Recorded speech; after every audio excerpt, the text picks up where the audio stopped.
Nessa atividade, trataremos de uma abordagem experimental no trato gastrointestinal, tentando revelar algumas propriedades intrínsecas dos tecidos musculares que o compõem e, logicamente, do ponto de vista de funcionamento contrátil. Comumente chamamos essa abordagem de in vitro. Para realizar a atividade, é necessário obter o que chamamos de tecidos isolados, os quais são retirados após o sacrifício dos animais experimentais. Tais procedimentos só são realizados seguindo métodos apropriados com o animal inicialmente anestesiado. Os procedimentos necessários para avaliar e previamente aprovados do ponto de vista de todos os preceitos éticos previstos na legislação vigente. O objetivo da atividade é fazer com que o aluno observe o registro da atividade contrátil própria, isto é, independente das influências neurais e endócrinas, em vários segmentos do trato gastrointestinal. Ele deve observar a diferença nos padrões de contração, relacionando as funções exercidas por esses segmentos no trato gastrointestinal. Os tecidos necessários para a aula são esôfago, estômago, a região do fundo, e a porção do intestino delgado, que seria a porção proximal, intermediária e distal. Os tecidos são cortados em segmentos na forma de anéis e forma de tiras.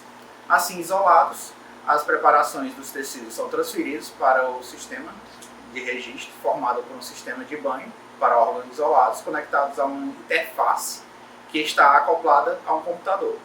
Tecnicamente falando, esse sistema é composto por uma câmara de vidro, chamamos coletivamente de banho, pois os tecidos serão mergulhados em solução fisiológica ali dentro.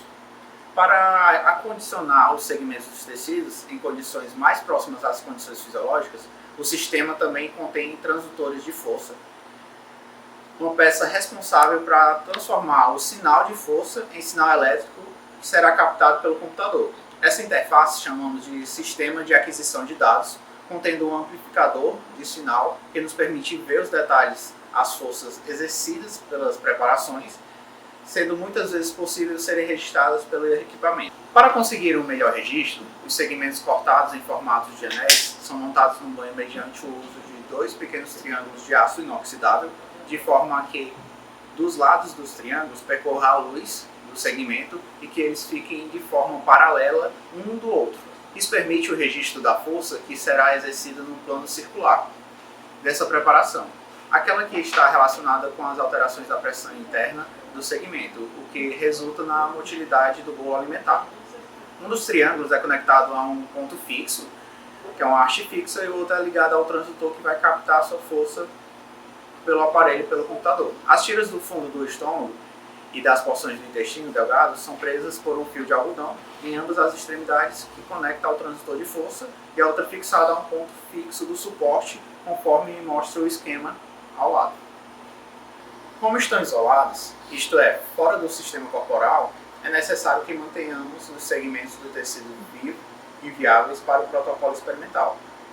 Para isso, são oferecidas condições fisiológicas essenciais para a integridade do tecido. As preparações são mergulhadas em uma solução que possui componentes semelhantes ao líquido extracelular, água, sais como NaCl, KCl, cloreto de cálcio, entre outros. Glicose, que serve como fonte de energia, o pH é ajustado para 7,4, simulando o pH do meio externo. A oxigenação é constante, também é fornecida através de um cilindro de gás comprimido, contendo uma solução de mistura carbonogênica, que é 95% de O2 e 5% de CO2, em todas as câmeras onde estarão mergulhados os tecidos. A temperatura será ajustada pelo banho, onde ficará a 37 graus Celsius. Cada preparação é aplicada uma tensão de 1 grama e aguarda-se 60 minutos para começar os protocolos. Ao serem assim mantidos, é possível verificar certas características contráteis dos tecidos através dos traçados experimentais registrados pelo computador.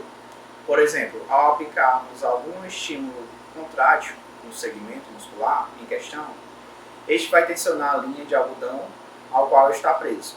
O sistema de aquisição de dados quantificará essa resposta e veremos no computador uma deflexão positiva, ou seja, uma deflexão para cima do traçado.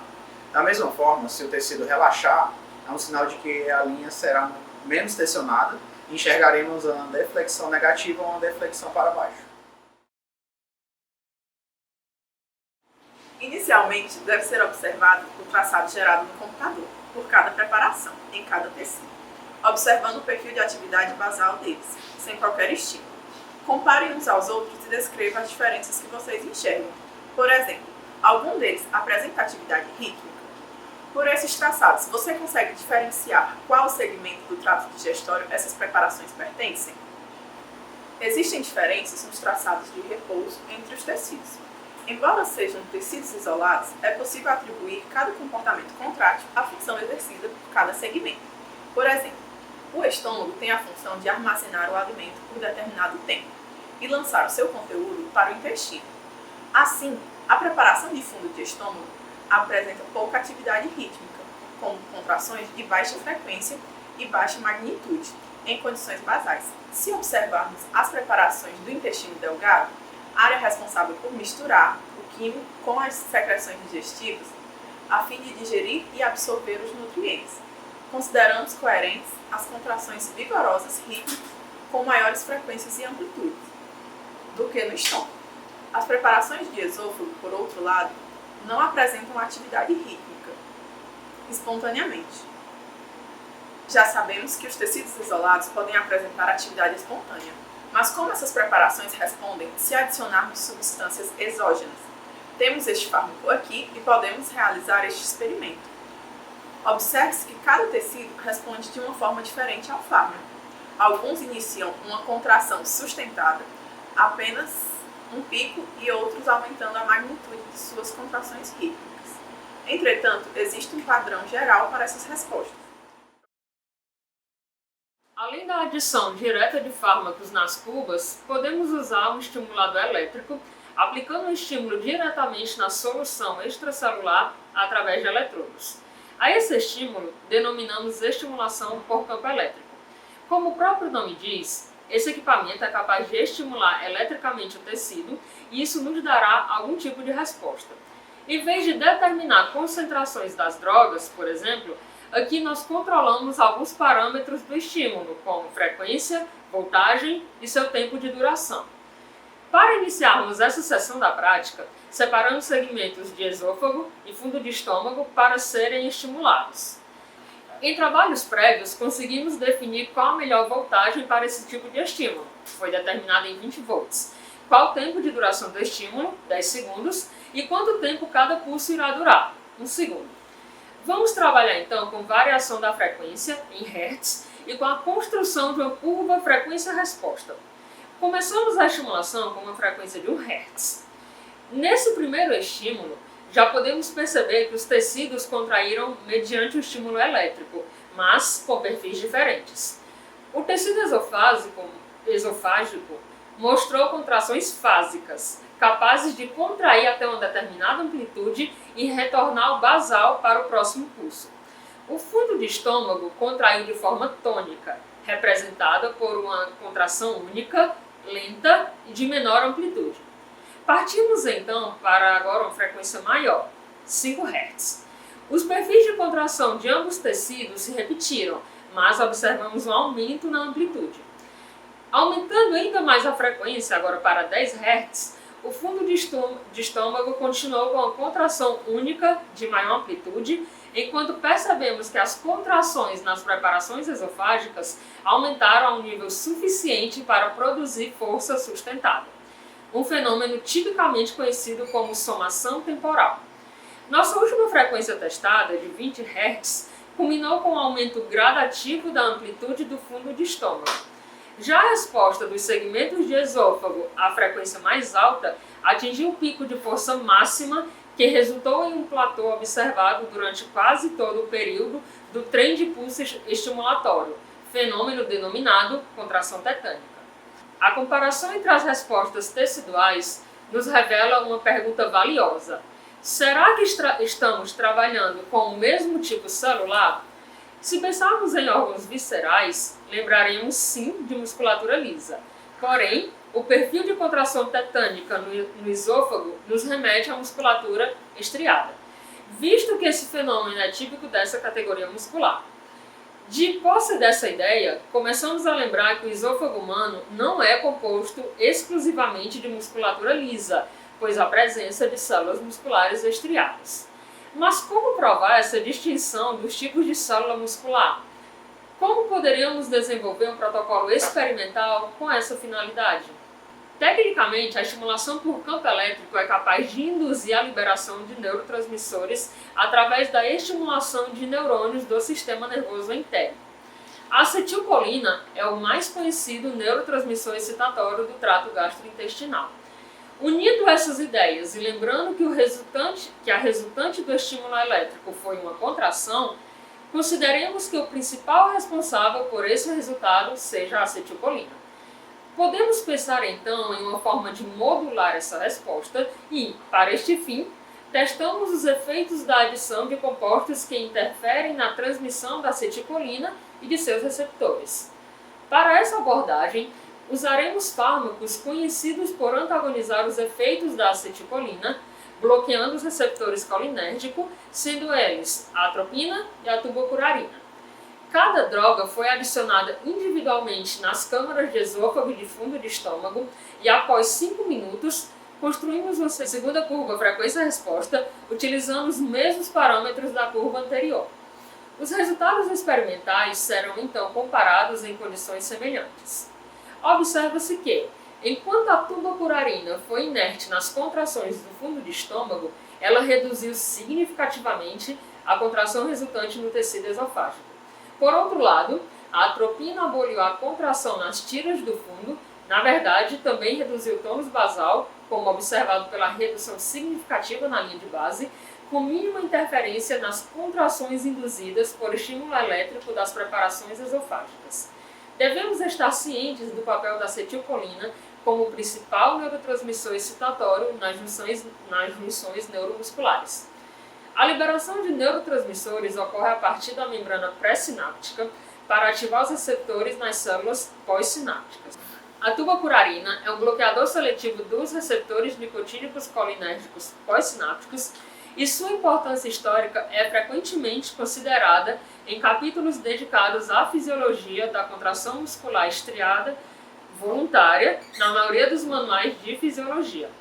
Por sua vez, a atropina é um bloqueador bem reconhecido dos receptores muscarínicos e seria aparentemente óbvio e esperado uma inibição da contração provocada pelo estímulo elétrico não apenas nas tiras do fundo, mas também no tecido esofágico.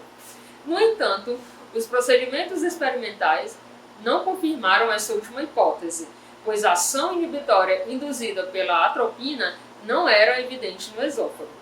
Conseguimos então elucidar mais uma vez a diferenciação muscular, agora através da sinalização neuronal em órgãos viscerais e da diversidade de sinapses no trato gastrointestinal. Depois dos protocolos experimentais realizados e das descobertas feitas, podemos recordar um pouco as diferenças fisiológicas dos mecanismos de contração destes diferentes tipos musculares. O músculo estriado recebe essa denominação devido ao aparecimento alternado de bandas mais escuras e mais claras em seu aparelho contrátil, observado à microscopia óptica.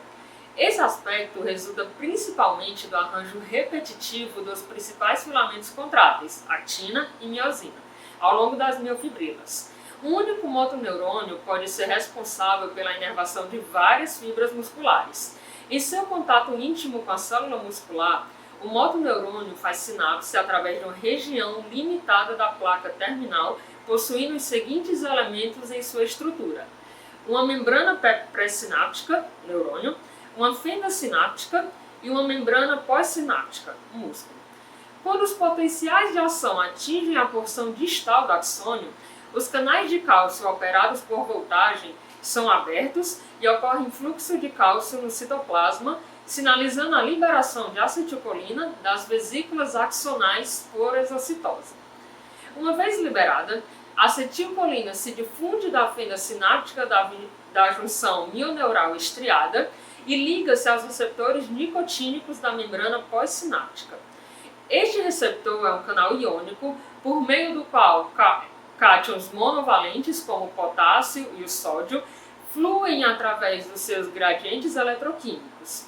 Esse fenômeno cria um potencial pós-sináptico excitatório gerando despolarização da membrana e, se a magnitude é suficiente para atingir uma tensão limiar, um potencial de ação resultante se propaga por todo o sarcolema até atingir os túbulos T.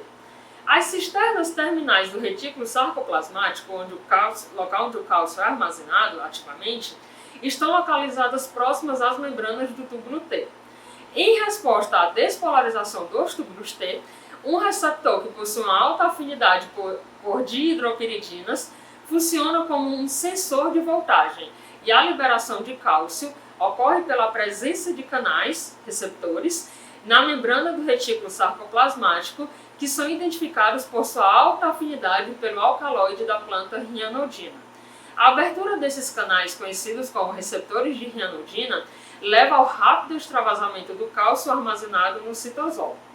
As células musculares lisas não possuem o mesmo arranjo de sarcômero observado nas células musculares estriadas. A liberação de neurotransmissores ocorre a partir de varicosidades do axônio em neurônios autônomos e não há fendas e placas terminais motoras típicas, como observado no músculo estriado. Liberada por neurônios parasimpáticos ou entéricos, a acetilcolina é um dos principais neurotransmissores excitatórios no trato gastrointestinal. Uma vez liberada, a acetilcolina pode ativar receptores muscarínicos, principalmente os subtipos M2 e M3, associados às proteínas G heterotriméricas localizadas na membrana pós-sináptica. Esse fenômeno ele está envolvido na ativação de fosfolipase, formação dos segundos mensageiros, trifosfato de inositol, IP3, e o diacilglicerol, DAG, e liberação de cálcio pelo retículo sarcoplasmático e ativação de canais de cálcio do tipo L ou canais iônicos não seletivos para produzir a contração.